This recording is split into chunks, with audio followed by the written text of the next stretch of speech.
I never thought I'd be the kind of mother who would destroy her own son's wedding. But here I am, 72 years old, sitting in this empty house that once belonged to them, and I can tell you with absolute certainty, sometimes the most loving thing you can do is give someone exactly what they ask for. Before I tell you what I left in this house that shocked everyone, let me ask you something. Drop a comment and tell me where you're watching from, because I have a feeling this story is going to hit different depending on where you've lived your life. I've learned that betrayal has no geography, but revenge? Well, that's universal. You know what's funny about being in your 70s? People assume you're harmless, sweet, predictable. That you'll just smile and nod and take whatever they dish out because you're supposed to be grateful for whatever scraps of attention your family throws your way. Well, let me tell you something right now. If this story resonates with you, if you've ever felt invisible in your own family, hit that subscribe button. Because what I'm about to tell you will change how you think about standing up for yourself, no matter how old you are. My name is Margaret Walsh, and for 43 years, I thought I had built the perfect family. After my husband Robert died 7 years ago from a heart attack, sudden, brutal, the kind that leaves you staring at his empty coffee cup wondering if you remembered to tell him you loved him that morning, I threw myself into being the best mother and grandmother I could be. Robert had been my anchor, my voice of reason, the one who would squeeze my hand under the dinner table when family tensions ran high and whisper later that everything would work out. Without him, I became eager. Too eager, maybe. Desperate to keep our family tight, to make sure our son Marcus felt loved and supported as he navigated his own life. Marcus had always been sensitive, the kind of boy who cried at movies and brought home stray cats. Robert used to say he got his tender heart from me, but his stubborn streak from both of us combined. When Marcus met Sarah Chen 3 years ago at a marketing conference in Denver, I was genuinely thrilled. She was beautiful, elegant in that effortless way some women have, with long black hair she wore in a sleek bob and the kind of confidence that made her seem older than her 28 years. She had an MBA from Northwestern, drove a BMW, and talked about 5-year plans like she was mapping out military strategy. Marcus, who at 32 had bounced between 3 different career paths and still lived in the apartment I helped him rent, seemed smitten by her decisiveness.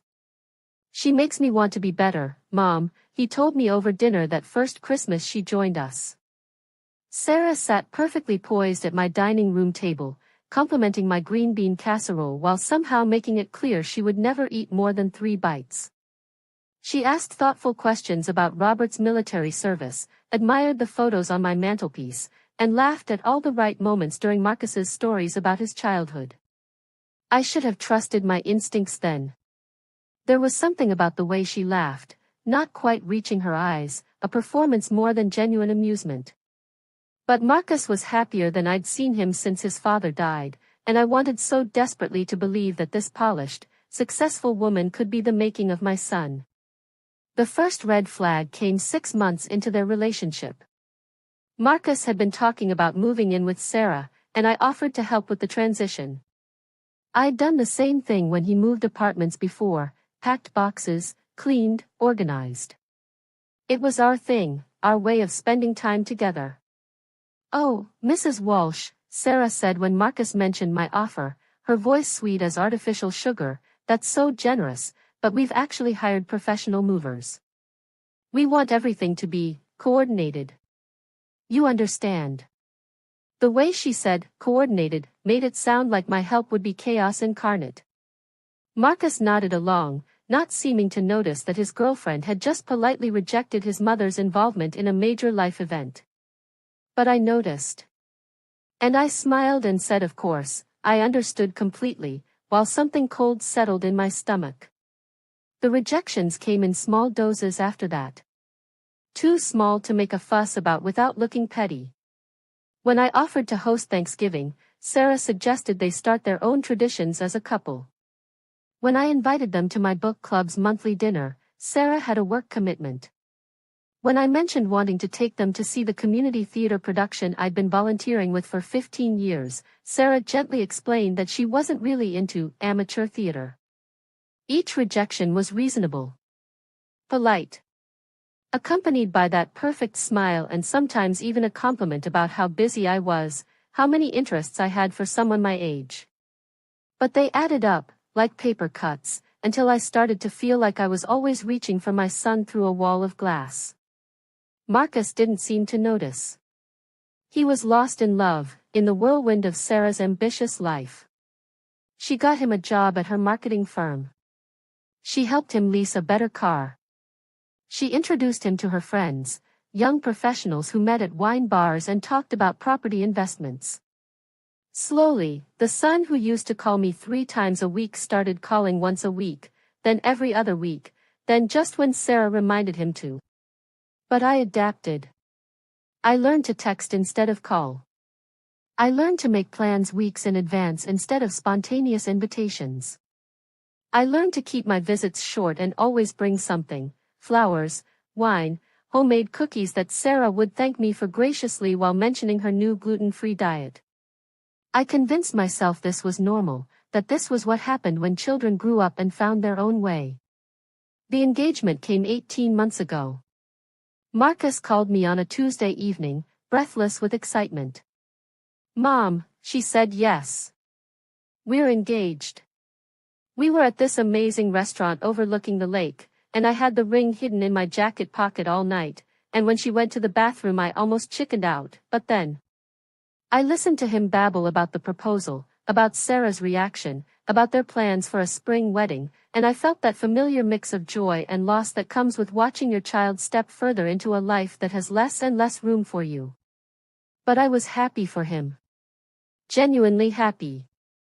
"I can't wait to start planning with you both," I said, and I meant it. I imagined shopping for wedding dresses, comparing venues, having those mother-daughter-in-law bonding moments I'd seen in movies. There was a pause on the other end of the line. "Well, actually, Mom, Sarah's mom is flying in from Portland next month, and they're going to handle most of the planning together. Sarah says it's easier with fewer voices in the mix, you know? But we'll definitely keep you in the loop." That phrase, "keep you in the loop," like I was a business acquaintance instead of the mother of the groom. Like my opinion was a courtesy rather than something that might actually matter. I swallowed my hurt and congratulated them again, told Marcus how proud his father would have been, promised to help however they needed me. And I meant it, even as I recognized the pattern expanding, even as I felt myself being gently but firmly pushed to the margins of the biggest event in my son's life. What I didn't know then, as I hung up the phone and sat in my quiet kitchen missing Robert's voice, missing his steady presence during family complications, was that being pushed to the margins was just the beginning. What I didn't know was that Sarah Chen had plans for our family that went far beyond wedding logistics. What I didn't know was that in less than 18 months, I would be standing in an empty house, surrounded by the ruins of everything I thought I understood about love, loyalty, and the lengths a mother will go to protect her place in her child's life. But I'm getting ahead of myself. First, let me tell you about the year leading up to that wedding, and how I learned that sometimes the people who smile the brightest have the sharpest knives. The wedding planning began without me. Oh, they were subtle about it. Sarah would mention venues they'd looked at, photographers they'd interviewed, decisions they'd made, always with that bright, inclusive tone that made it sound like they were keeping me informed rather than keeping me out. But I wasn't stupid. I'd been married for 36 years before Robert died. I knew what wedding planning looked like from the inside, and this wasn't it. "We found the most amazing caterer," Mrs. Walsh, Sarah would say over Sunday dinner at their apartment, dinners that had become monthly instead of weekly, then every 6 weeks, scheduled around Sarah's work travel and social commitments. They specialize in farm-to-table cuisine with Asian fusion elements. Very modern. She'd show me photos on her phone of artfully arranged tiny portions on white plates, ingredients I'd never heard of arranged like abstract art. It looked beautiful and completely unfamiliar, nothing like the hearty, comforting food our family had always shared. But I smiled and nodded and said it looked wonderful, because what else could I say? Marcus would beam at her descriptions, so proud of his sophisticated fiancée, so grateful to be part of her elevated world. He'd lost weight since they got engaged, traded his comfortable clothes for the kind of sharp business casual that Sarah preferred.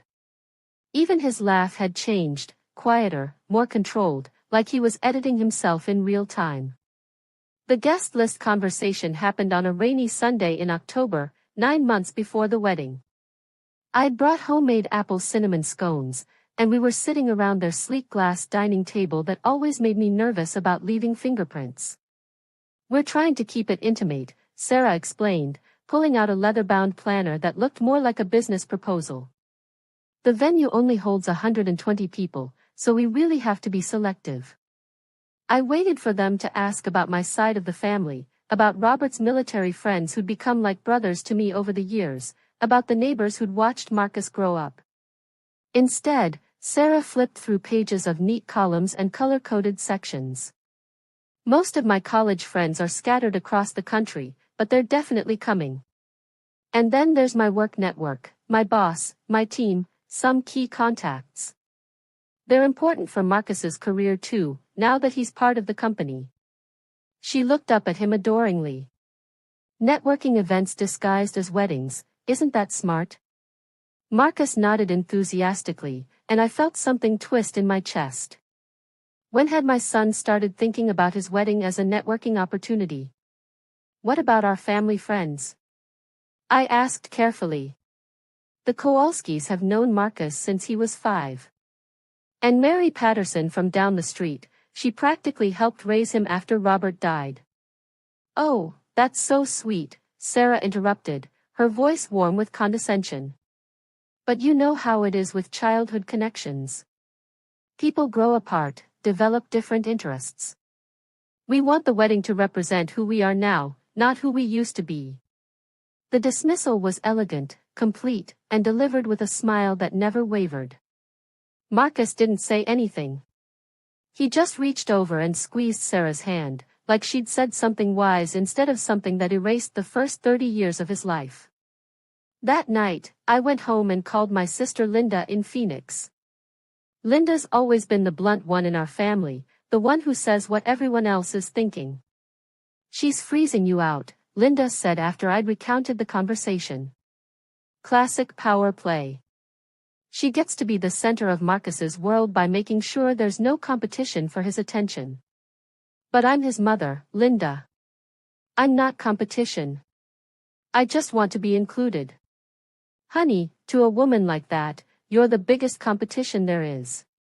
You knew him first. You loved him first. You have 32 years of history and inside jokes and shared memories.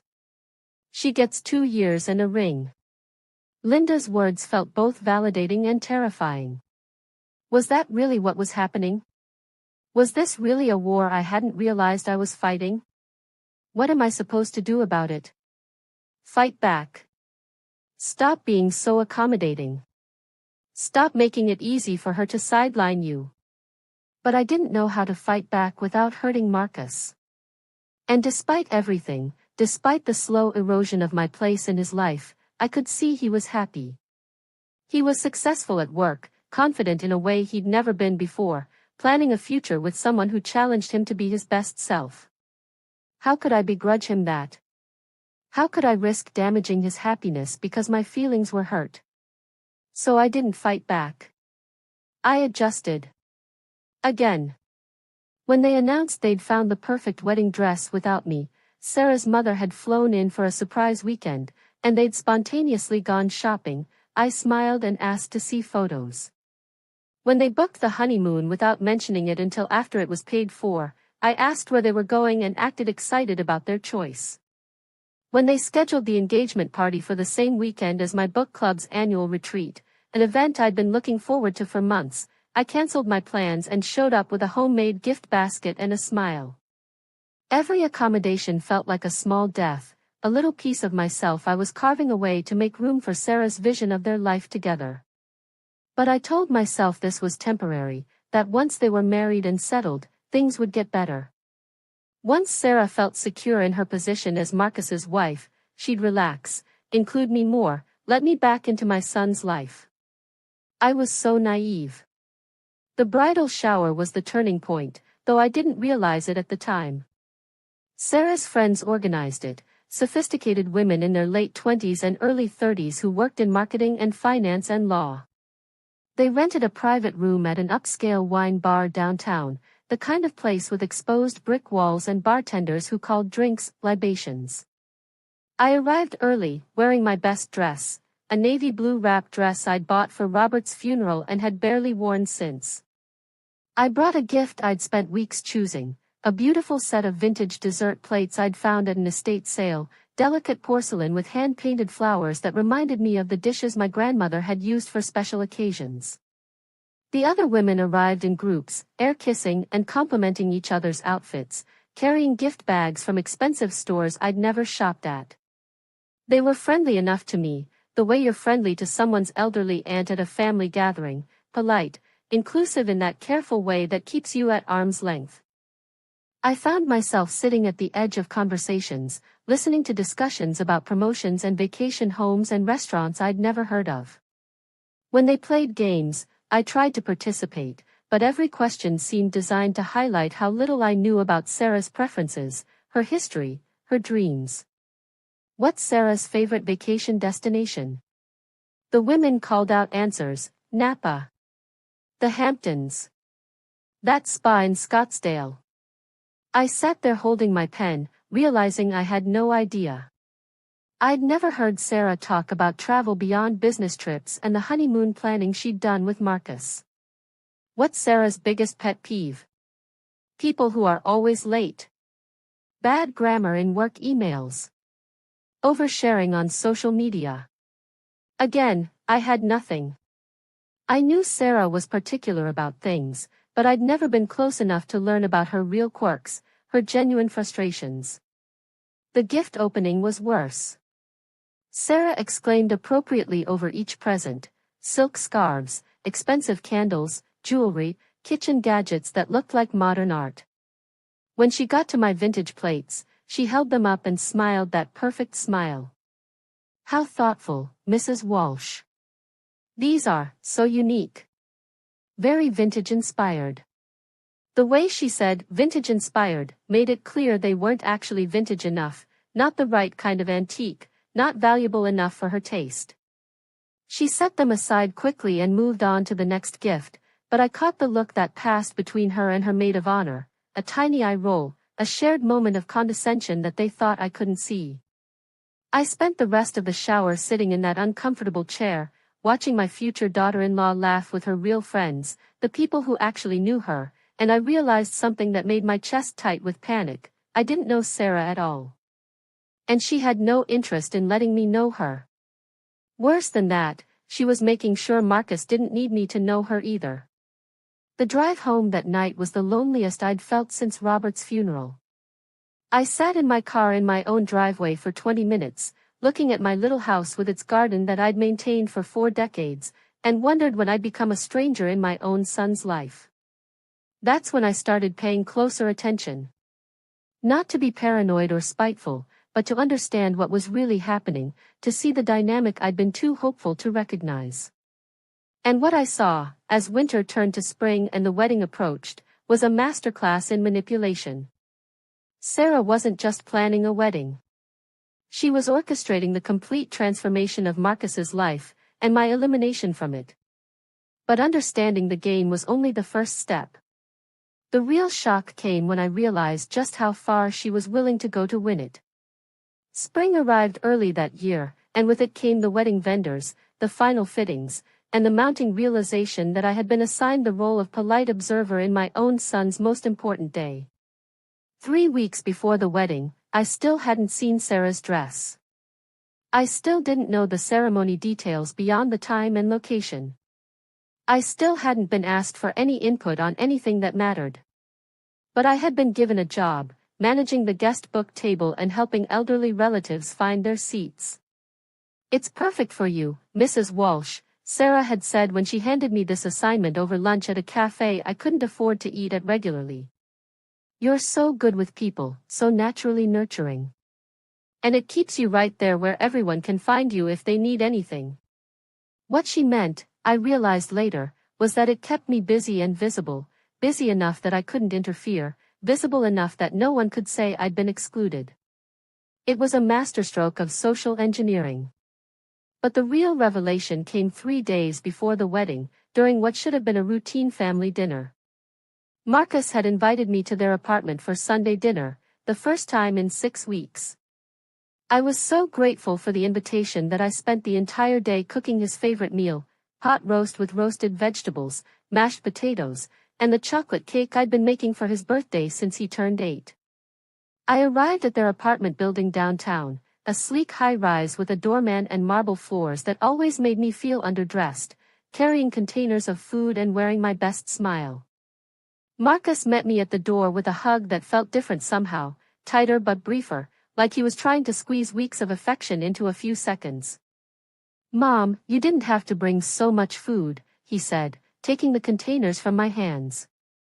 But his voice was warm, genuinely happy, and for a moment I felt like I had my son back. Sarah emerged from the kitchen wearing yoga pants and an oversized sweater, looking effortlessly beautiful even in casual clothes. She hugged me, a brief, air kiss kind of hug, and complimented the food with that gracious smile that never quite reached her eyes. "It smells amazing, Mrs. Walsh. Though I have to warn you, I'm still doing that cleanse diet my trainer recommended. Wedding prep, you know how it is." She laughed and touched her flat stomach. "But Marcus will definitely eat enough for both of us." We sat around their dining table, and for the first time in months, it felt almost normal. Marcus was animated, telling me about a successful campaign he'd led at work, asking about my garden, remembering to ask about my book club. Sarah participated in the conversation, asking thoughtful questions, laughing at the right moments. I started to relax, to hope that maybe I'd been overthinking everything. Then Marcus got up to get dessert plates, and Sarah's phone rang. "Oh, it's my mother," she said, glancing at the screen. "I should take this, we're finalizing some last-minute details for Thursday." She stepped out onto the balcony to take the call, and Marcus and I were alone for the first time in I couldn't remember how long. "I'm so proud of you," I told him, reaching across the table to squeeze his hand. "Dad would be so proud. You've built such a good life, found such a wonderful partner." Marcus smiled, but something flickered across his face, a shadow of uncertainty I hadn't seen before. "Mom, can I ask you something?" "Of course, sweetheart. Anything." He glanced toward the balcony where Sarah was pacing, her voice animated but too quiet to make out words. Do you like Sarah? Really like her?" The question caught me off guard. For months, I'd been so focused on trying to fit into their world, on not making waves, that I'd forgotten Marcus might be watching my reactions, might be struggling with his own doubts. "I want to like her, Marcus. I want to love her, because you love her." "That's not what I asked." His directness reminded me so much of Robert in that moment that my throat tightened. Robert had always been able to cut through my diplomatic responses to get to the truth. "I don't know her well enough to like or dislike her," I said carefully. "I feel like she keeps me at a distance. Like she doesn't want me to know her." Marcus was quiet for a long moment, staring at his hands. "Sometimes I feel like I don't know her either," he said so quietly I almost didn't hear him. "Sometimes I feel like I'm playing a role in her life instead of living my own life." My heart broke a little at the confusion in his voice, at the vulnerability he was finally letting me see. "Marcus, if you're having doubts." "No," he said quickly, looking toward the balcony again. "No, I'm not having doubts. I love her. She's amazing, she's made me better, she's given me direction.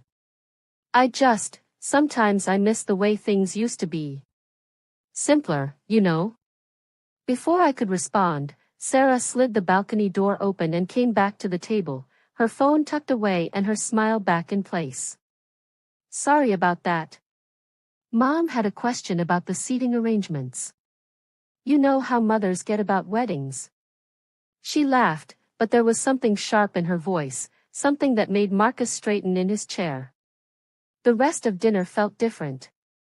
Sarah seemed more talkative, more animated, but there was a quality to her attention that felt performative.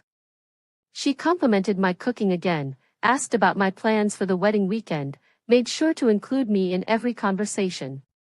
But I felt like I was being studied, catalogued, managed. When I got ready to leave, Marcus walked me to the elevator while Sarah stayed behind to clean up. "Mom," he said as we waited for the elevator to arrive. "Thank you for dinner. Thank you for everything. I know this hasn't been easy for you, with Sarah and me building our own life. But it means a lot that you're trying." The elevator arrived, and I stepped inside, turning to face my son. He looked tired in a way that had nothing to do with work stress. "I love you, Marcus. Whatever happens, whatever changes, that will never change. You know that, right?" He nodded, but he looked like he might cry. "I love you too, Mom." The elevator doors closed between us, and I rode down 17 floors thinking about the sadness in his voice, the doubt he'd admitted to, the way Sarah had watched us both so carefully for the rest of the evening. I should have trusted that instinct, that sense that something fundamental had shifted during dinner. I should have known that showing my son even a moment of genuine connection would be seen as a threat. But I didn't understand yet just how far Sarah was willing to go to eliminate threats to her control. I found out the next day. Monday morning, I woke up with a sense of cautious optimism I hadn't felt in months. The conversation with Marcus had been real, honest, the kind of mother-son connection I'd been missing. Maybe we could find our way back to each other. Maybe after the wedding stress was over, when Sarah felt secure as his wife, we could build a new kind of relationship. I spent the morning in my garden, deadheading the roses and preparing the flower beds for summer planting. It was one of those perfect May days that made you believe everything was possible, when the air smelled like honeysuckle and fresh mulch, and the morning sun felt like a blessing on your shoulders. Robert had built me raised garden beds the spring before he died, insisting that bending over to tend plants would get harder as I got older. I'd protested at the time. I was only 65, hardly decrepit, but now I was grateful for his foresight every time I could tend my flowers without my back aching. I was replanting petunias when my phone rang. Sarah's name appeared on the screen. She'd never called me directly before. All communication had gone through Marcus, or happened in person during our scheduled interactions. My hands were covered in potting soil, but something about seeing her name made me drop my trowel and answer immediately. "Mrs. Walsh?" Sarah's voice was different than usual, less polished, more direct. "I hope I'm not interrupting your morning." "Not at all, dear. I was just working in the garden." "Is everything all right? Is Marcus okay?" "Marcus is fine. Actually, that's why I'm calling. I wanted to talk to you about Marcus, about our wedding, about our future as a family." There was something in her tone that made me sit down on Robert's old gardening stool. A coolness, a certainty that felt like the beginning of bad news. "Of course. What's on your mind?" Sarah was quiet for a moment, and I could hear traffic in the background, like she was calling from her car. "Mrs. Walsh, I'm going to be very direct with you because I think we've both been dancing around this for too long. Yesterday, after dinner, Marcus told me about your conversation." My stomach dropped. "Sarah, if I said something that upset you..." "You didn't upset me. But you did confirm something I've been thinking about for a while now. You and we want different things for Marcus. And those things can't coexist." The bluntness of it took my breath away. No polite preamble, no diplomatic cushioning. Just the truth, delivered like a blade. "I don't understand what you mean." "I think you do. You want Marcus to stay connected to his past, to you, to his childhood, to the person he was before he met me. And I want him to embrace his future, his career potential, his social growth, the man he can become." I tried to keep my voice steady. "Sarah, I don't want Marcus to be stuck in the past. I just want to be part of his life. I'm his mother. And I'm going to be his wife. In 3 days, I'm going to be his wife, and that means I become his primary family. His loyalty, his attention, his emotional energy, those things need to be focused on building our marriage, not maintaining connections that hold him back. The casual cruelty of it, the way she said, connections that hold him back, like I was a bad habit Marcus needed to break, made me feel physically sick. You're talking about me like I'm some kind of burden. I love Marcus. Everything I've ever done has been to support him, to help him become the man he is today. I know you think that, Sarah said, and her voice was almost gentle now, which somehow made it worse. But Mrs. Walsh, you have to understand, Marcus is different when you're around. He becomes smaller, more tentative. He defers to your opinions, seeks your approval, falls back into old patterns instead of growing into new ones. That's not true. It is true. And it's not your fault, not really. You raised him to need you, to look to you for validation. That was appropriate when he was a child. But he's not a child anymore, and those patterns are limiting his potential. I was standing now, pacing around my garden, crushing fallen petals under my feet without noticing. Sarah, you can't just decide I don't get to have a relationship with my son. I'm not deciding anything. I'm just being realistic about what's best for everyone involved. Including you. How is losing my son best for me? Because, Mrs. Walsh, you're holding on to something that's already gone. Marcus isn't the boy who needed his mother to pack his lunch and remind him to call. He's a man who needs space to build his own identity, his own family. The more you cling to the old relationship, the more you're going to get hurt. There was truth in what she was saying, twisted and weaponized, but truth nonetheless. I had been clinging. I had been trying to preserve something that was naturally evolving.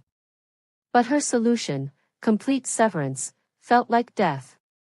What are you asking me to do? Sarah was quiet for a long moment, and when she spoke again, her voice was softer, almost kind. I'm asking you to step back. To give us space to build our marriage without interference. I'm asking you to love Marcus enough to let him go. For how long? I don't know. Maybe a year or two, while we get settled. Maybe longer. Maybe permanently, if that's what's healthiest for everyone. The words hit me like physical blows. A year or two without my son. Maybe permanently. Sarah, you can't mean that. Marcus would never agree to that. Marcus doesn't need to agree to it. He just needs to not be put in the position of having to choose between his mother and his wife. He just needs to not have his loyalties divided. You're manipulating him. I'm protecting him. From having to hurt you directly, from having to set boundaries he's too kind to set himself, from having to choose between his past and his future. I sank back down onto the gardening stool, the phone pressed against my ear, trying to process what I was hearing. What exactly are you proposing? I'm proposing that you make this easy on everyone. That you find a reason to step back, health issues, travel plans, a new relationship, I don't care what. That you give Marcus permission to focus on his marriage without guilt. And if I don't? Sarah's voice went cold again. Then I'll have to help Marcus understand why maintaining a close relationship with you isn't healthy for our marriage. And Mrs. Walsh, I'm very good at helping people understand things. The threat was clear, even wrapped in euphemism. If I didn't voluntarily disappear from Marcus's life, she would turn him against me. He wouldn't believe you. He knows I love him. He knows you love him. But he also knows you've been struggling with the changes in his life, that you've been resistant to his growth, that you've made things difficult during the wedding planning. It wouldn't be hard to help him see that pattern as unhealthy. She was right. She was absolutely right. I had been struggling, I had been resistant, I had been difficult at times. The truth could be shaped into a weapon against me, and Sarah was smart enough and persuasive enough to wield it effectively. Sarah, please. Don't do this. I'll try harder to give you space, to be less involved. But please don't ask me to disappear from his life entirely. Mrs. Walsh, I'm not asking you to disappear entirely. I'm asking you to disappear until it's appropriate for you to reappear. And I'm the one who gets to decide when that is, because I'm the one who understands what Marcus needs. The conversation ended with Sarah wishing me a lovely day and reminding me that she hoped I'd make the right decision before the wedding. She hung up before I could respond, leaving me sitting in my garden surrounded by the flowers Robert had helped me plant, holding a phone that felt like it weighed 1,000 pounds. I stayed there until the sun was directly overhead, trying to understand what had just happened, trying to figure out how a conversation that started with such beautiful optimism had ended with the complete destruction of my relationship with my son. But understanding wasn't the same as accepting. And accepting wasn't the same as surrendering. For the first time since Robert died, I was angry. Really, truly, bone-deep angry. I didn't sleep Monday night.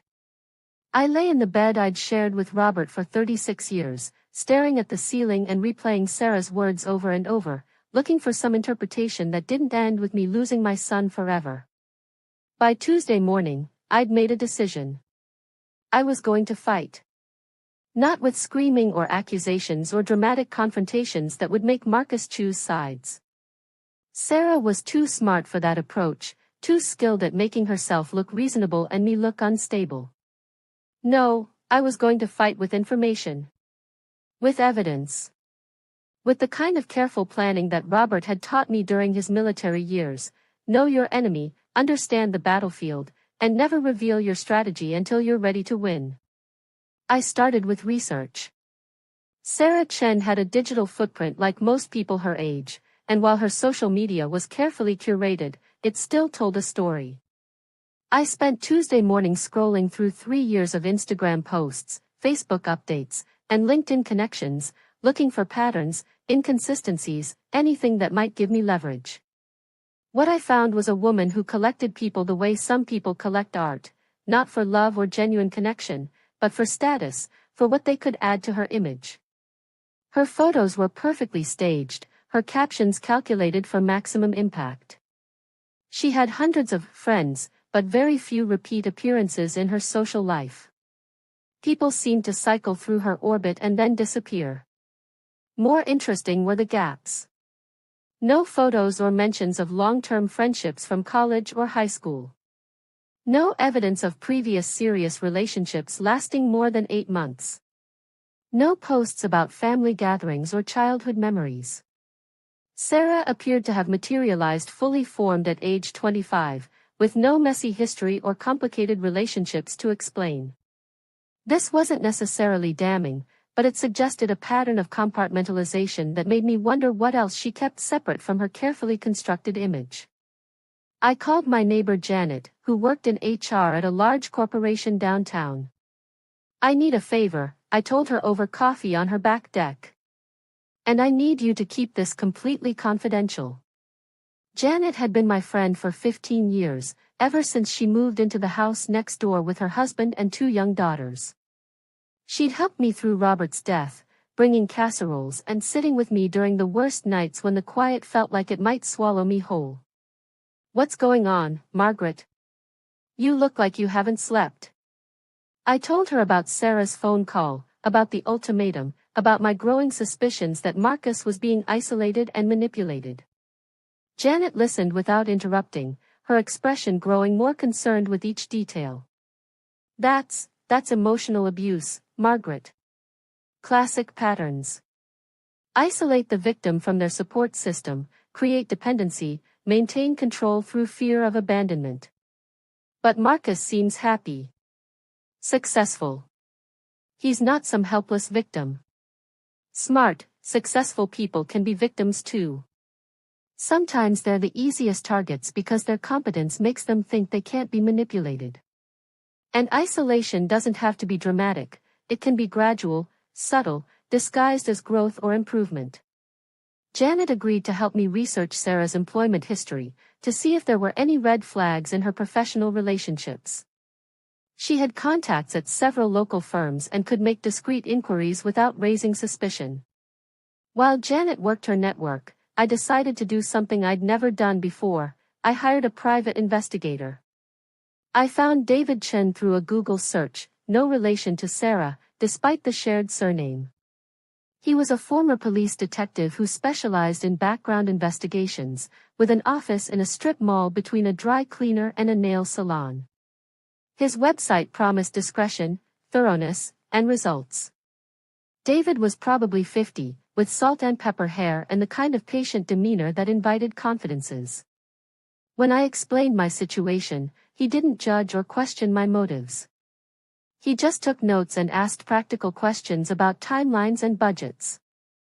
"Mrs. Walsh, I want to be clear about what I can and can't do for you.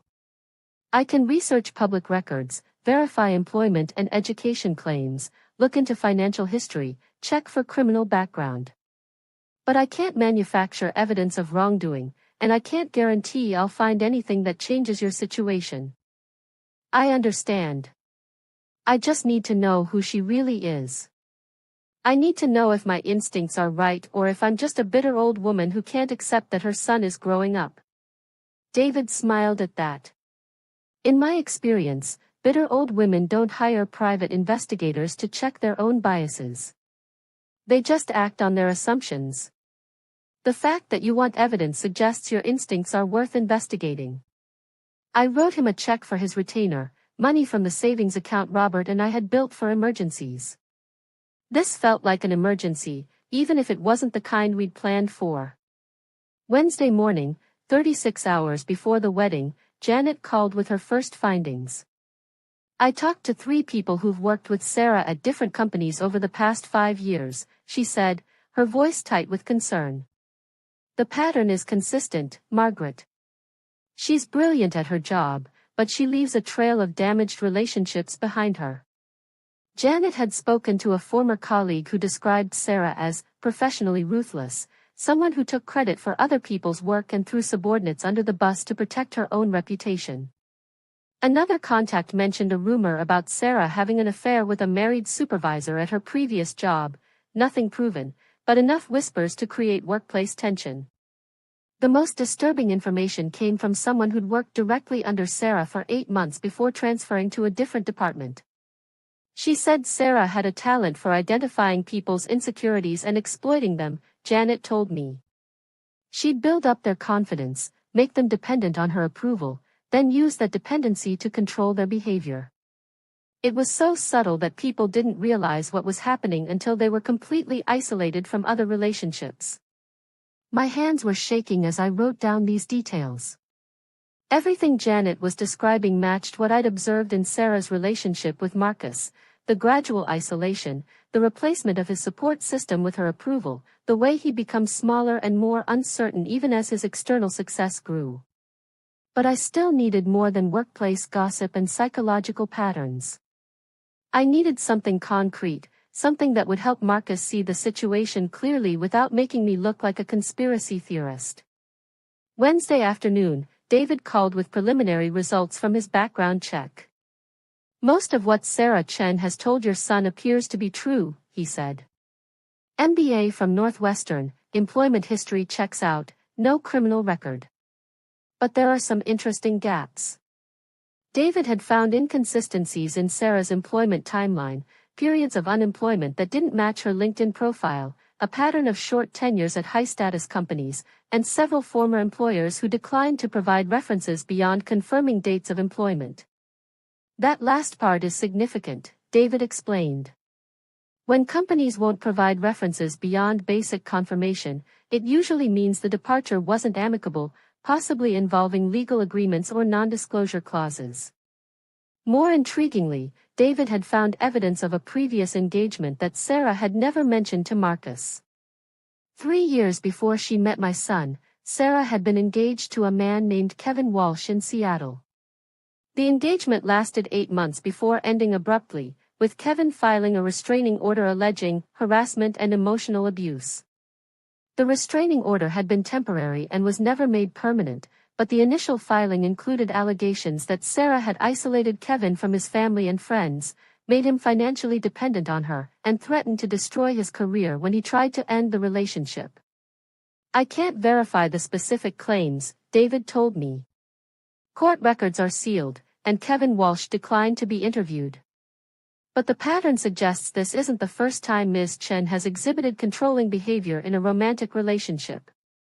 I sat in my kitchen with David's report spread across the table, feeling sick and vindicated and terrified all at once. Everything I'd suspected was true. Sarah wasn't just difficult or particular, she was dangerous. She was systematically destroying Marcus's independence, cutting him off from everyone who loved him, creating a situation where he needed her approval to function. But knowing the truth and proving it to Marcus were two very different challenges. And I had less than 24 hours before he married her. That evening, I made a decision that would change everything. I was going to confront Sarah directly, one final time. Not to negotiate or plead, but to make her understand that I knew exactly who she was and what she was doing. I was going to give her one last chance to back down before I took the gloves off completely. The confrontation was scheduled for Thursday morning, exactly 24 hours before the wedding. What I didn't expect was that Sarah had been planning her own confrontation, and her words would be so brutal, so perfectly calculated to destroy me, that they would push me past the point of no return. If you've ever felt like someone was trying to erase you from your own family, you know the rage that was building in my chest. And if you don't know that feeling yet, keep watching, because what happened next will show you exactly what a mother will do when someone tries to steal her child. Thursday morning arrived gray and drizzling, as if the weather knew what was coming. I woke up before dawn, my stomach churning with the kind of nervous energy that comes before life-altering confrontations. In 12 hours, Marcus would be having his rehearsal dinner. In 36 hours, he would be married to Sarah Chen. Unless I could stop it. I'd arranged to meet Sarah at a coffee shop downtown, neutral territory where neither of us could control the environment. I chose a place that was busy enough to prevent a scene but quiet enough for a serious conversation, the Daily Grind, a local chain that attracted business people and college students, the kind of place where two women having an intense conversation wouldn't draw attention. I arrived early and chose a corner table where we could talk privately. My hands were shaking as I ordered coffee I knew I wouldn't be able to drink. David's report was in my purse, along with printed copies of the social media research and Janet's notes about Sarah's work history. Evidence. Ammunition. Proof that I wasn't a paranoid old woman losing her grip on reality. Sarah arrived exactly on time, which didn't surprise me. Punctuality was one of her weapons. It demonstrated control, reliability, the kind of competence that made people trust her judgment. She looked beautiful, as always. Professional but approachable in tailored pants and a silk blouse, her hair perfectly styled despite the humidity. She ordered a complicated coffee drink, something with oat milk and extra shots, and sat down across from me with that familiar smile that never reached her eyes. Mrs. Walsh, thank you for meeting me. I have to admit, I was surprised by your call. I'd asked for this meeting without explanation, simply saying I wanted to discuss our conversation from Monday, before the wedding festivities began. Now, looking at her composed face across the small table, I felt my carefully planned opening statements dissolve. Sarah, I need you to understand something. I know who you are. Her expression didn't change, but something shifted behind her eyes, a sharpening, a calculation. I'm not sure what you mean. I mean, I know about Kevin Walsh in Seattle. I know about the restraining order, the allegations of emotional abuse. I know about your pattern of isolating romantic partners from their families and friends. Now Sarah's smile did falter, just for a moment. But instead of looking defensive or caught, she looked impressed. You hired an investigator. It wasn't a question. How thorough of you. Her calm reaction threw me off balance. I'd expected denial, anger, maybe even guilt. Instead, she seemed almost amused by my detective work. I also know about your employment history. The complaints, the pattern of damaged workplace relationships, the reason companies won't provide references. And what exactly do you think this information proves, Mrs. Walsh? It proves that you're not who you pretend to be. It proves that you have a history of manipulating and controlling people. It proves that what you're doing to Marcus isn't love, it's abuse. Sarah leaned back in her chair and studied me with the kind of clinical interest a scientist might show a particularly interesting specimen. You know what's fascinating about this conversation? You've spent time and money researching my past, but you haven't spent any time questioning why Marcus chooses to be with me. You haven't considered that maybe, just maybe, he's happier with the life I've helped him build than he was with the life you wanted him to stay trapped in. He's not happier. He's confused, isolated. He's successful. He's confident. He has a career trajectory he never would have achieved without my influence. He has social connections that are advancing his professional prospects. He has a partner who challenges him to be his best self instead of enabling his worst impulses. The way she twisted everything, making manipulation sound like motivation, isolation sound like growth, was masterful and infuriating. Sarah, I've seen the pattern. I know what you're doing. The question is whether you're going to stop, or whether I need to help Marcus see it for himself. Sarah was quiet for a long moment, stirring her coffee with deliberate precision. When she looked up, her expression had changed completely. The polite mask was gone, replaced by something cold and calculating. Mrs. Walsh, let me ask you something. What do you think will happen if you show Marcus that research? What do you think his reaction will be when he realizes his mother hired a private investigator to spy on his fiancée the week before their wedding? My chest tightened. I hadn't considered how the investigation itself might look to Marcus: invasive, paranoid, the action of someone who couldn't accept his choices. He'll understand that I was trying to protect him. Will he? Or will he see it as the final proof that you can't respect his autonomy, that you'll go to any length to maintain control over his life? Sarah leaned forward, her voice dropping to just above a whisper. Because here's what I think will happen. I think Marcus will be hurt and angry that you violated his privacy and his trust. I think he'll see this as the ultimate act of disrespect, not just toward me, but toward him. I think he'll realize that his mother sees him as too weak, too stupid, too easily manipulated to make his own choices about his life partner. Every word hit like a physical blow because I could hear the truth in it. Marcus would be hurt. He would feel betrayed. The investigation would look like exactly what Sarah was describing, a controlling mother who couldn't let go.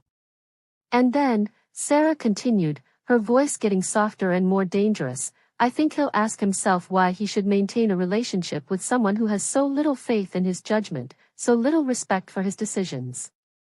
I think he'll wonder if maybe his mother's love is more about her need to control than her desire to support.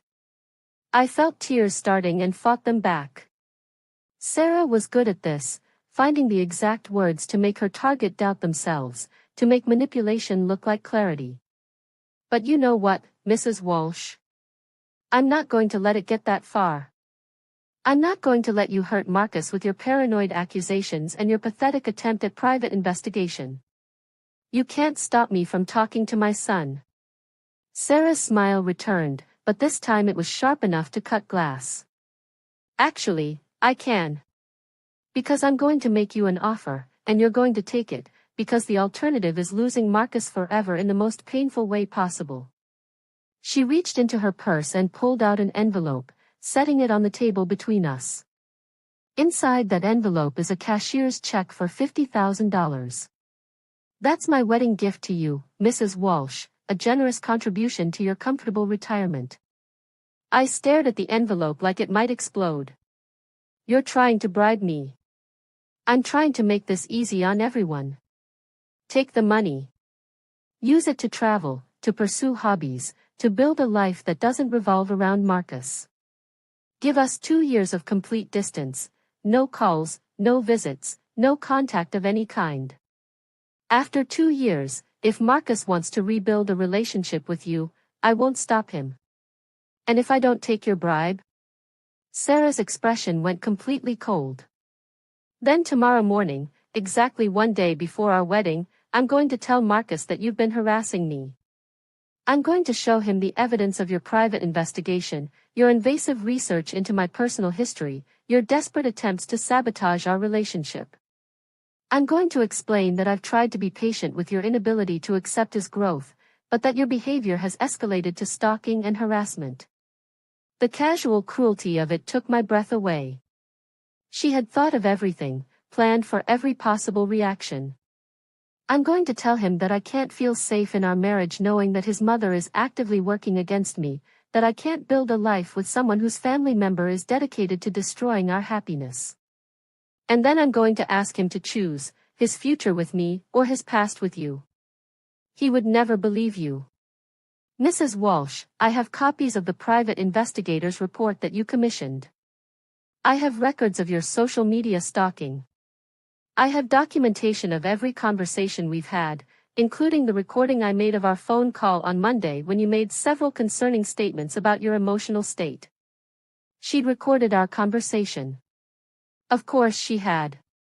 Marcus will believe me because I'll have evidence to support everything I say. And you'll have nothing but desperation and accusations that make you look exactly like what I'll be claiming you are, a controlling, obsessive mother who can't accept that her son has outgrown his need for her.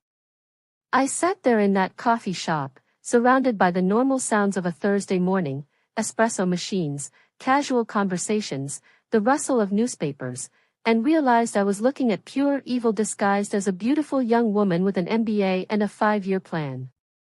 What do you want from me? I whispered.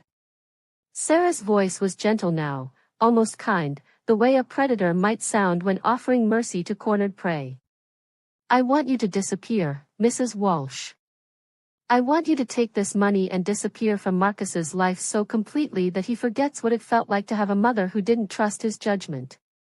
I want you to love him enough to let him go. She stood up, leaving the envelope on the table. You have until tomorrow morning to decide. Take the money and disappear gracefully, or force me to destroy you in front of your son. Either way, Mrs. Walsh, you're going to be gone. The only question is whether Marcus remembers you with love or with shame. Sarah walked out of that coffee shop with her head high and her conscience clear, leaving me sitting at a corner table with $50,000 in blood money and the ruins of every relationship that had ever mattered to me.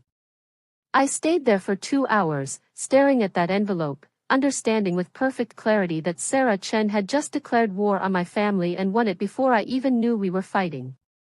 But you know what they say about cornered animals. Sometimes they surprise you with how vicious they can be when they have nothing left to lose. I drove home from that coffee shop in a state of shock so complete that I almost ran 3 red lights and forgot to turn into my own driveway.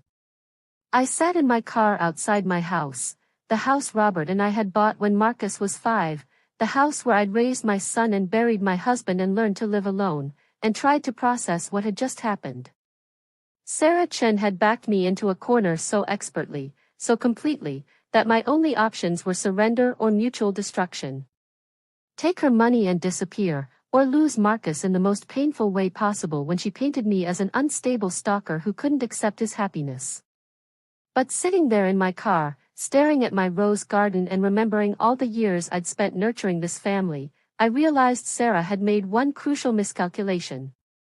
She assumed I cared more about preserving my relationship with Marcus than I cared about saving him from her. She was wrong. I'd spent 2 years watching my son become a shadow of himself, watching him trade his warmth and spontaneity for success and sophistication, watching him lose pieces of his soul in exchange for Sarah's approval. I'd told myself it was growth, maturity, the natural evolution of a man finding his place in the world.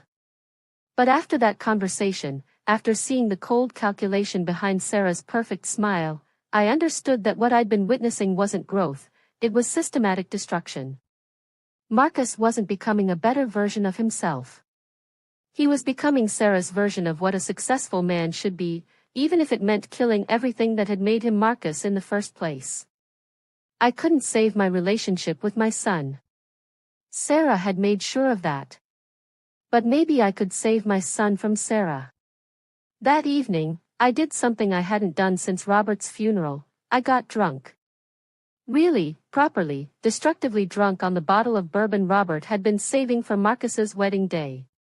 I sat in our kitchen, surrounded by photo albums I'd pulled from the closet, and I grieved. I grieved for the mother-son relationship Sarah had stolen from me. I grieved for the wedding I wouldn't attend, the grandchildren I might never know, the holiday dinners and family traditions that would continue without me. I grieved for Marcus, who didn't even know he needed saving. And I grieved for myself, for the woman who had built her entire identity around being a good mother and was about to lose that identity forever. But by the time the bourbon was half gone, grief had transformed into something sharper, more focused. Rage. Pure, distilled, righteous rage at a woman who thought she could manipulate and threaten her way to a perfect life, using my son as a trophy and discarding me like garbage. Sarah wanted me to disappear? Fine. I would disappear. But I wasn't going alone. I spent the rest of that night planning my revenge with the methodical precision of a military campaign. Robert would have been proud of the strategy, even if he would have questioned the morality. By dawn on Friday, Marcus's wedding day, I knew exactly what I was going to do. The first call I made was to Marcus's phone at 6:30 a.m. He sounded groggy, probably hungover from his bachelor party the night before. Mom? Is everything okay? It's really early. I'm sorry to wake you, sweetheart, but I needed to talk to you before your wedding day gets crazy. I have some news that I probably should have shared sooner. What kind of news? I took a deep breath and delivered the lie I'd been practicing since 3 a.m. I've been seeing someone, Marcus. A man named James Porter. He's a retired professor I met at the library 6 months ago. We've been taking things slowly, but yesterday he asked me to move to Portland with him. He has family there, and he thinks a change of scenery might be good for both of us. The silence on the other end of the line stretched so long I thought he might have hung up. Mom, are you serious? You're moving to Portland? Today? I know the timing isn't ideal, but Marcus, I need you to understand something. You're starting your own family now, building your own life with Sarah. And I need to do the same thing. I need to stop defining myself as just your mother and start figuring out who Margaret Walsh is as an independent woman. It was cruel, using his guilt about the gradual distance between us as a weapon to make him accept my sudden departure. But it was also true, in a twisted way. I was about to discover who Margaret Walsh was when she had nothing left to lose. But Mom, it's my wedding day. You're supposed to be here. You're supposed to be part of this. The pain in his voice almost made me break, almost made me abandon the whole plan and just accept Sarah's money and exile. But then I remembered the cold calculation in Sarah's eyes, the casual cruelty with which she described destroying me in front of my son. Sweetheart, I will always be part of your life, but from a distance now. This isn't goodbye forever, it's just goodbye for now. James is picking me up in a few hours, and we're driving to Portland this afternoon. I wanted to call and give you my blessing before you marry Sarah. Mom, please don't do this. Not today. We can talk about this after the honeymoon, we can figure something out. Marcus, listen to me. I love you more than my own life. Everything I've ever done has been because I love you. And because I love you, I'm going to step back and let you build your marriage without your mother hovering in the background. I was crying now, but I kept my voice steady. Sarah was right about something, you need space to become the man you're meant to be. So I'm giving you that space. But I need you to promise me something. What? Promise me that you'll remember who you were before you met her. Promise me that in all the success and sophistication and social climbing, you won't lose the Marcus who used to cry at movies and bring home stray cats and call his mother just to talk.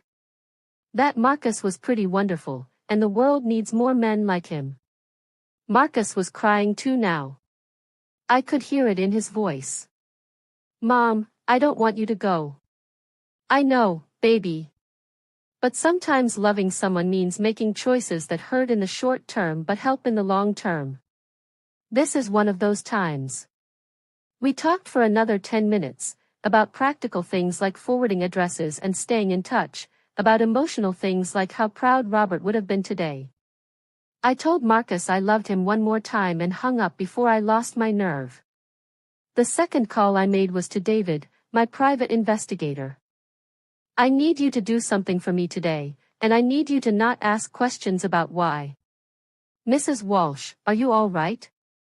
You sound. I'm fine. I'm better than fine.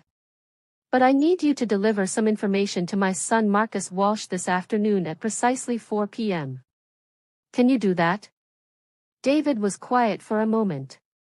What kind of information? Everything you found about Sarah Chen. The employment issues, the restraining order, the pattern of relationship manipulation.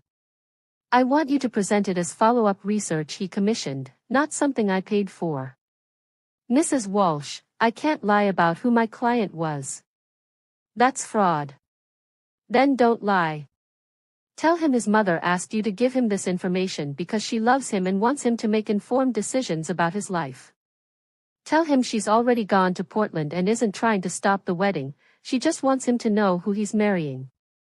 David agreed to make the delivery, though I could hear the concern in his voice. The third call was the hardest one to make. Linda. It's Margaret.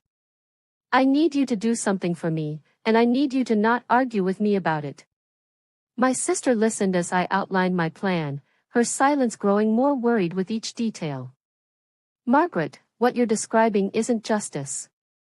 It's nuclear war. Are you sure you want to burn everything down? Everything's already burned down, Linda. I'm just making sure Sarah doesn't get to walk away from the fire she started. But Marcus. Marcus will hate me either way. At least this way, he'll eventually understand why. Linda agreed to help, though she made me promise to call her from Portland to let her know I was safe. The final preparations took most of the day. There were documents to print, arrangements to make, a rental truck to reserve for a move that would never happen. By 3 p.m., everything was in place. At 3:45, I took one last walk through my house, Robert's house, Marcus's childhood home, the place where I'd been happiest and saddest and most completely myself. I touched the walls we'd painted together, the door frames where we'd measured Marcus's height each birthday, the kitchen table where we'd shared a million meals and conversations and dreams. Then I got in my car and drove to the hotel where Marcus and Sarah were getting ready for their 6 p.m. ceremony. I never made it inside the hotel. I didn't need to. Because at exactly 4 p.m., David was knocking on Marcus's door with a manila envelope full of information about his bride. And at exactly 4:30, Sarah would discover that her perfect plan had a fatal flaw. She'd assumed I would choose between saving myself and saving my son. She never considered that I might choose to destroy us both rather than let her win. I parked across the street from the Fairmont Hotel at 4:15 p.m., in the parking lot of a coffee shop with a clear view of the hotel's main entrance. My phone was turned off. I didn't want to receive any calls from Marcus or anyone else until this was over. But I could see the wedding party moving through the lobby windows, elegant figures in formal were preparing for what should have been the happiest day of two people's lives. At exactly 4:30, my phone rang. I'd turned it back on just to receive this one call, the call I'd been expecting, the call that would tell me whether my nuclear option had worked. Mrs. Walsh? David's voice was tight with concern. I delivered the information to your son as requested. And?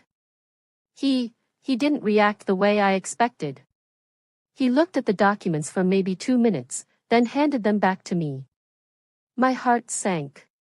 Maybe Marcus was too far gone, too deeply under Sarah's influence to see the truth even when it was laid out in black and white. What did he say? He said, Thank you for bringing this to me, but I already know who Sarah is. My mother didn't need to hire a private investigator to tell me things I've already figured out for myself. He already knew. That's what he said. He said he's known for months about Sarah's controlling tendencies. He said he's been trying to figure out how to handle it without losing either you or her. I felt like I'd been punched in the stomach. Marcus had known. He'd seen the same patterns I'd seen, recognized the same manipulation, and he'd been trying to navigate it without help because he was afraid of being forced to choose sides. David, what else did he say?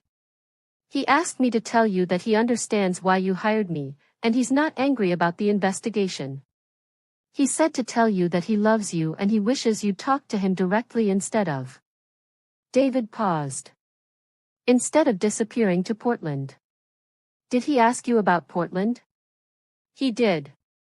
I told him I didn't know anything about your travel plans, that I was just delivering information as requested.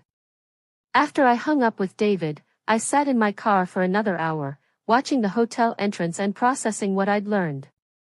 Marcus had known about Sarah's manipulation, but he was going through with the wedding anyway. Which meant either he was more trapped than I'd realized, or he had a plan of his own. At 5:30, 30 minutes before the ceremony was scheduled to begin, I watched a black sedan pull up to the hotel entrance. Sarah's parents got out, looking elegant and expensive in that effortless way that spoke of generational wealth and social sophistication. They were followed by Sarah herself, stunning in a white silk dress that probably cost more than my car. Even from across the street, I could see that something was wrong. Sarah's smile looked forced, her movements sharp and agitated. She was talking rapidly to her parents, gesturing in a way that suggested frustration or anger rather than pre-wedding nerves.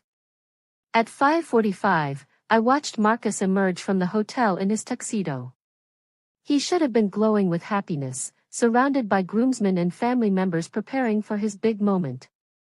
Instead, he was alone, walking with the deliberate pace of someone who had made a difficult decision and was determined to see it through. He walked directly to Sarah, who was now standing apart from her parents near the hotel's side entrance.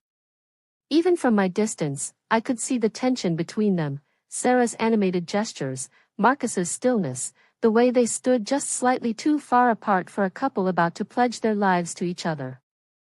At 5:50, something happened that I hadn't expected, hadn't planned for, and couldn't have orchestrated if I'd tried.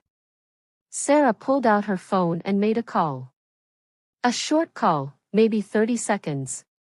When she hung up, she turned to Marcus and said something that made his entire body go rigid. Then she walked away. Not into the hotel, not toward the wedding venue, but toward the street, toward a white BMW that had been waiting at the curb. Sarah Chen left her own wedding. Marcus stood there for a long moment, watching her car disappear into traffic. Then he turned and walked back into the hotel, presumably to inform 120 guests that there would be no wedding today. I sat in my car for another 20 minutes, trying to process what I'd witnessed. My elaborate revenge plan had been unnecessary.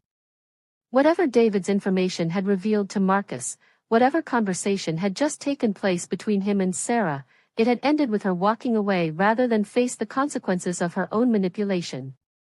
My phone rang again at 6:15. Mom? Marcus's voice sounded exhausted, hollow, like he'd aged a decade in the past hour. Marcus? Sweetheart, what's wrong? Sarah's gone, Mom. She called off the wedding. She's gone. I closed my eyes and tried to sound surprised. Oh honey, what happened? I confronted her about some things.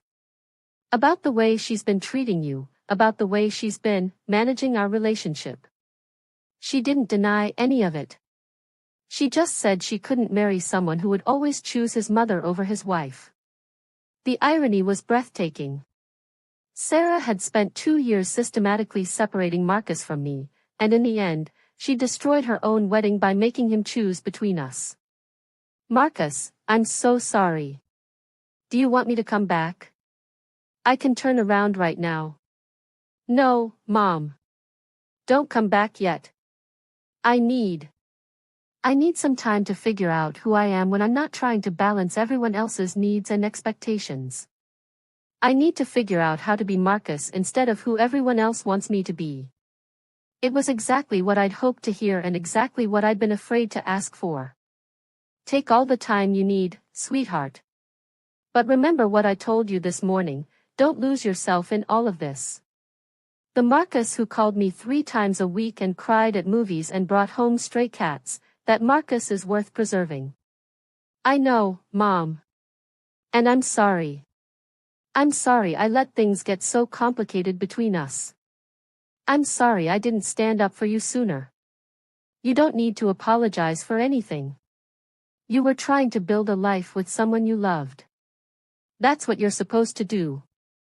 We talked for another 10 minutes, about the wedding guests who needed to be informed, about the deposits that would be lost, about what he would do next. Marcus sounded sad but relieved, like someone who'd been holding his breath for months and could finally exhale. When we hung up, I started my car and drove home to my empty house, to my garden and my photo albums and my quiet rooms full of memories. I had won a war I'd never wanted to fight, but victory felt hollow when the battlefield was my own family. That night, I called Linda to tell her I wouldn't be moving to Portland after all. So it's over? She asked. Sarah's really gone? She's gone. But Linda, I don't think Marcus is coming back to me. Not the way he was before. Too much has happened, too much trust has been broken. He needs space to figure out who he is without Sarah's influence, and that means space from me too. Maybe that's not such a bad thing, Margaret. Maybe you both need to figure out how to love each other as adults instead of as a mother and her child. Linda was right, as usual. The relationship I'd been fighting so hard to preserve, the one where Marcus needed me, depended on me, included me in every major decision, that relationship had been holding both of us back. Maybe losing it was the only way we could find something better. But that night, sitting in my kitchen with Robert's bourbon and the ruins of my elaborate revenge plan, I realized I still had one more card to play. One final gesture that would either repair the damage I'd caused or make it irreversibly worse. I was going to tell Marcus the truth about everything. 3 days after Sarah called off the wedding, Marcus came to see me. I was in my garden, replanting the petunias that had been trampled during my bourbon-fueled breakdown, when I heard his car in the driveway. He looked terrible, unshaven, wearing wrinkled clothes that suggested he hadn't been sleeping well. But his eyes were clearer than I'd seen them in months. Mom, we need to talk. I brushed the dirt off my hands and led him to the back patio, where we sat in the same chairs Robert and I had shared for evening conversations during 43 years of marriage. I know what you did, Marcus said without preamble. The private investigator, the research into Sarah's background, the carefully timed delivery of information on our wedding day. I know there's no James Porter, and I know you never had any intention of moving to Portland. My chest tightened. I'd hoped to have more time before this conversation, time to figure out how to explain my actions without sounding like a manipulative monster. Marcus. Let me finish. I also know that you were right about Sarah. Not about everything, not about some of the conclusions you drew, but about the important things. She was controlling. She was systematically isolating me from everyone who cared about me. She was turning me into someone I didn't recognize. He leaned forward in his chair, looking directly at me. What I can't figure out is why you didn't just tell me what you were seeing instead of going behind my back with private investigators and elaborate schemes. It was a fair question, and it deserved an honest answer. Because I was afraid you wouldn't believe me. Because Sarah was so good at making her manipulation look like love, her control look like support. Because I thought if I came to you with accusations and no proof, she would convince you that I was the problem, a jealous mother who couldn't let go. And you thought lying to me about Portland and hiring someone to spy on my fiancé was a better approach? The disappointment in his voice was worse than anger would have been. I thought. I stopped, took a breath, started over. I thought I was protecting you. But I was also protecting myself. I was so afraid of losing you that I did things that guaranteed I'd lose your trust instead. Marcus was quiet for a long time, looking out at the garden Robert had helped me plant all those years ago. Mom, do you want to know what really happened that day? Why Sarah really called off the wedding? I nodded, not trusting my voice. It wasn't because of the private investigator's report. I'd already figured out most of that stuff on my own. Sarah called off the wedding because of something else entirely. Marcus pulled out his phone and showed me a text message thread. These are texts Sarah sent to her maid of honor on Thursday night, after she met with you at the coffee shop. Her friend accidentally sent them to me instead of to another bridesmaid.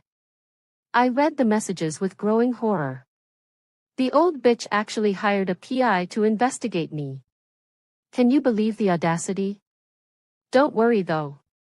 I've got her exactly where I want her. She's going to disappear from our lives completely, and Marcus will thank me for it. By this time next week, Margaret Walsh will be a forgotten memory, and I'll have Marcus all to myself. I offered her $50,000 to disappear. She'll take it. They always take it when you make the alternative scary enough. There were more messages, each one more calculating and cruel than the last. Sarah describing her long-term plan to completely sever my relationship with Marcus, her satisfaction at having neutralized the mother problem, her confidence that she could manipulate both of us into giving her exactly what she wanted. Marcus, I'm so sorry, I whispered. I had no idea she was this calculating. I confronted her with these messages an hour before the ceremony. Asked her to explain how offering my mother money to disappear from our lives was an act of love. Asked her to explain how systematically destroying my relationship with the person who raised me was supposed to help our marriage. Marcus put his phone away and looked at me directly. She didn't deny it, Mom. She doubled down. Said you were holding me back, said I'd be better off without toxic family relationships, said she was doing me a favor by getting rid of you. She actually seemed surprised that I was upset about it. What did you tell her? I told her that anyone who thought my mother was toxic didn't know me at all. I told her that if she couldn't love the person who raised me, she couldn't really love me either. And I told her that I'd rather be alone than married to someone who saw my family as obstacles to eliminate.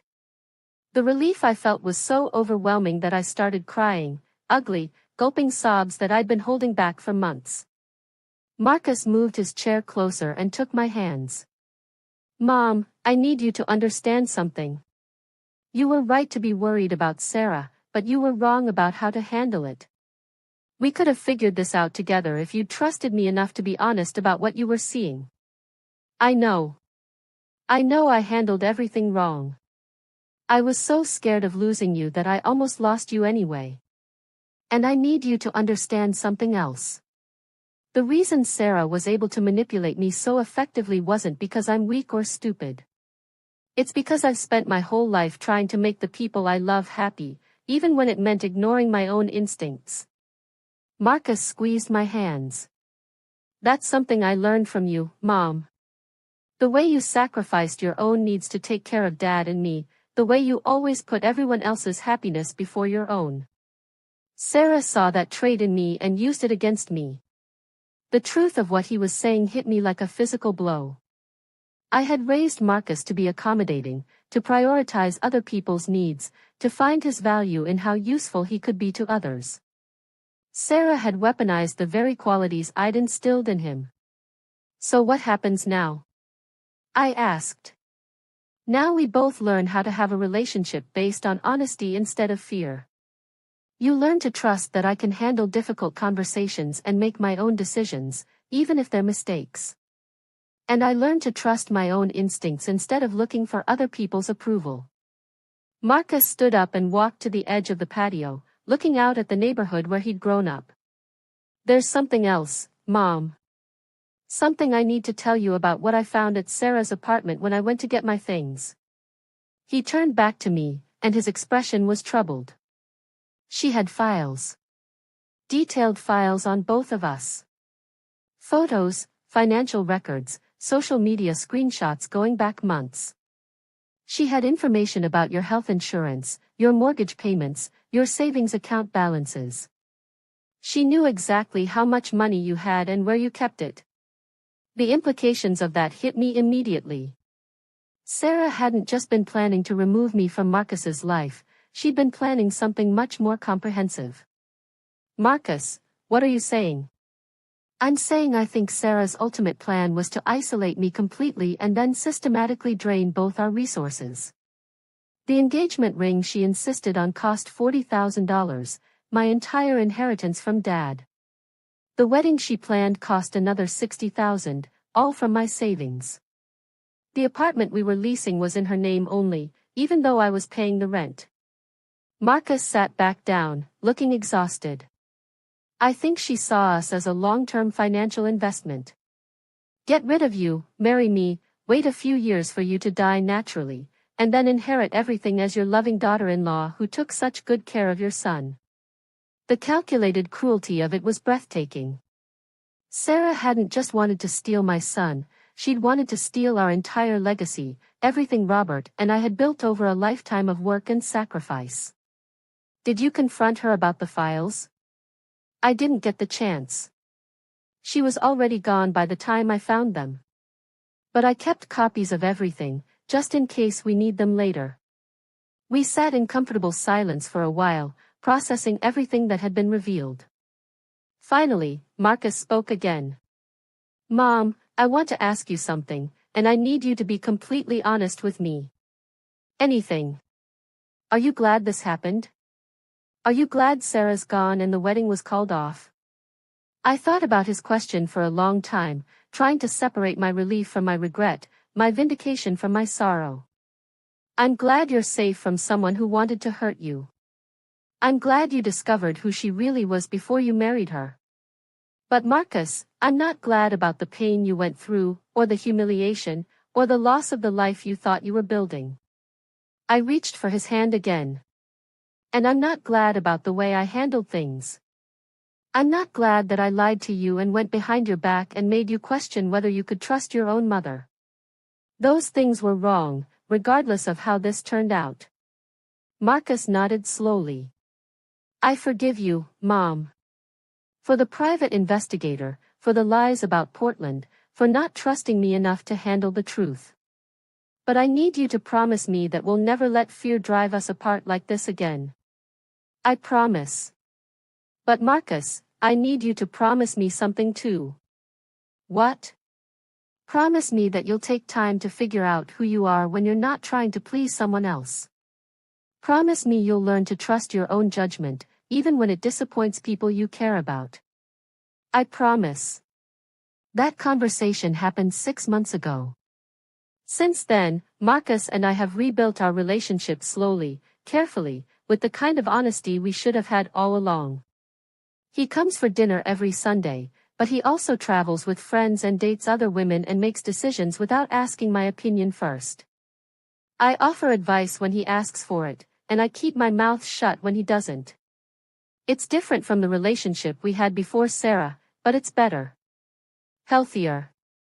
Built on respect rather than need, trust rather than fear.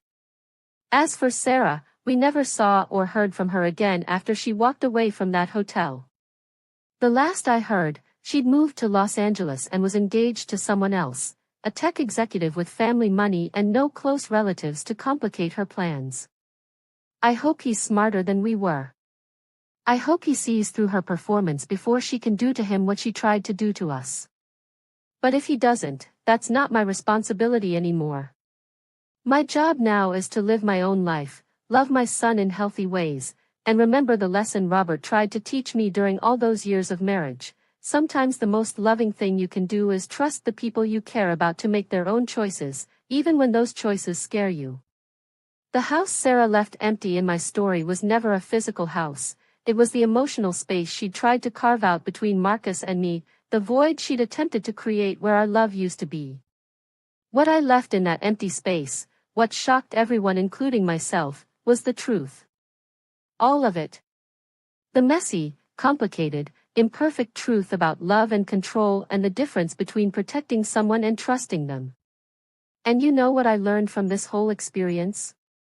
Sometimes the greatest gift you can give someone isn't disappearing from their life, it's learning how to stay in their life without consuming it. If you've stayed with me through this entire story, if you've recognized yourself or your family in these struggles with control and manipulation and the complicated dance of letting go, I want you to know something: you're not alone. Hit that subscribe button if this story resonated with you, because we all need reminders that love is supposed to liberate, not imprison. And if you're dealing with someone in your own life who's trying to isolate you from the people you love, remember what Marcus learned: anyone who sees your family as obstacles to eliminate doesn't really love you at all. Thank you for listening to an old woman's story about the difference between holding on and holding tight, between protecting and controlling, between loving someone and owning them. Sometimes the hardest lesson in love is learning when to fight and when to let go. But the reward for learning that lesson is getting to keep the people you love in ways that actually matter. Take care of yourselves, and take care of each other. And remember, the people who truly love you will never ask you to disappear from your own life.